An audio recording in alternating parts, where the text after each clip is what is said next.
Inevitably, we have to talk about the heads of Winston Churchill. The one given to the White House during LBJ's presidency and the one loaned to the White House during George W. Bush's time in office. We're talking, of course, about busts of Churchill, made by Jacob Epstein. The whereabouts of these items is crucial, it seems, to Dinesh D'Souza's grand theory of Obama. The president, says D'Souza, hates colonialism. Churchill was a big-time colonialist, and so Obama immediately has the bust that had been sitting in the Oval Office removed his very first day in office. According to D'Souza, Barack Obama came into the Oval Office, and one of the first things he did is he discovered that there was a statue, a bust, of Winston Churchill. Obama decided, I'm going to send it back to Britain. Now, the British were a little embarrassed because this was a gift from the British to America. Note that D'Souza says that Obama discovered the statue and decides to send it back. Well, here's what James Barbour, press secretary and head of communications for the British Embassy, had to say. The bust of Sir Winston Churchill by Sir Jacob Epstein was lent to the George W. Bush administration from the UK's government art collection for the duration of the presidency. When that administration came to an end, so did the loan. The bust now resides in the British ambassador's residence in Washington, D.C. The White House collection has its own Epstein bust of Churchill, which President Obama showed to Prime Minister Cameron when he visited the White House in March. It's amazing how much press this has gotten, and I'm afraid I'll have to add to the noise, though I'll be brief. Obama moved a different bust into the Oval Office. I've read accounts that it was either of Lincoln or of Martin Luther King. He could have held on to the loaner bust of Churchill, the one that was scheduled to be removed before he came into office, but did not. Again, Churchill's bust is still to be seen in the White House, something D'Souza never mentions, which is odd given how often he's analyzed the matter, and, well, I'm afraid that's all I can stand to say about it. It is a trivial thing that proves nothing about Obama's thinking. And yet D'Souza mentions it in his book and discusses it at some length in his movie, which I've finally gotten to see.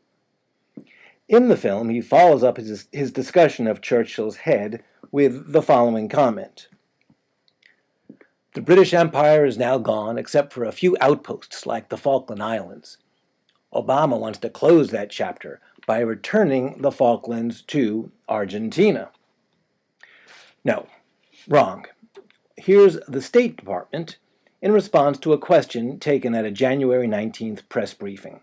Question: does the U.S. take a position on the recent posturing between the United Kingdom and Argentina over the Falklands? Answer: this is a bilateral issue that needs to be worked out directly between the governments of Argentina and the United Kingdom. We encourage both parties to resolve their differences through dialogue in normal diplomatic channels. We recognize de facto United Kingdom administration of the islands, but take no position regarding sovereignty. Now, it may be that the Brits, unlike the Argentinians, don't even want to talk about it, but encouraging diplomatic dialogue is not the same thing as saying, give it back to Argentina. It is not a summary of the truth or an oversimplification. D'Souza says Obama wants to close that chapter by returning the Falklands to Argentina. He's wrong. A crucial element in D'Souza's analysis of Barack Obama is that the president wants to take America, along with allies like Britain, down a few notches, and to do so by raising the fortunes of other less developed countries. As he puts it, Obama routinely advances the interests of foreign companies over those of American companies, and he detests America's traditional allies, like Britain and Israel, and seeks to weaken them. Hence the nonsense about the loans to Brazil that I discuss in part 1 of this series. In Obama's America, D'Souza again tries to show how the administration's policies favor Brazil over the United States, this time at the expense of Hawker Beechcraft, an aerospace manufacturing company. Here's D'Souza again. In 2011, the Obama administration was faced with 2 bids for a $1 billion contract. The contract was between Hawker Beechcraft, an American company based in Wichita, Kansas, and the Brazilian company Embraer, which is owned by the Brazilian government. Hawker Beechcraft had worked closely with the Air Force for 2 years and invested more than $100 million preparing to meet the contract's requirements. But at the last minute, the company was informed in a letter that it would not be considered for the contract. No explanation was given. The contract was subsequently awarded to the Brazilian competitor. So, Obama gives the contract to the Brazilians, not the United States company, for no reason. Except the Brazilian firm, Embraer, or something like that, I cannot make the Portuguese pronunciation come out right. This company, which is the third largest commercial aircraft manufacturer in the world, is not, as D'Souza claims, owned by the Brazilian government, though it once was, and the government still retains a limited veto power, a power it has never used. It's actually publicly traded on the New York Stock Exchange and elsewhere. Furthermore, the aircraft in question, the A-29 Super Tucano, is scheduled to be built in Jacksonville, Florida, where Embraer has a growing presence. 70 U.S. suppliers in 20 states will provide parts or services for this high-tech aircraft. Training will take place in New Mexico.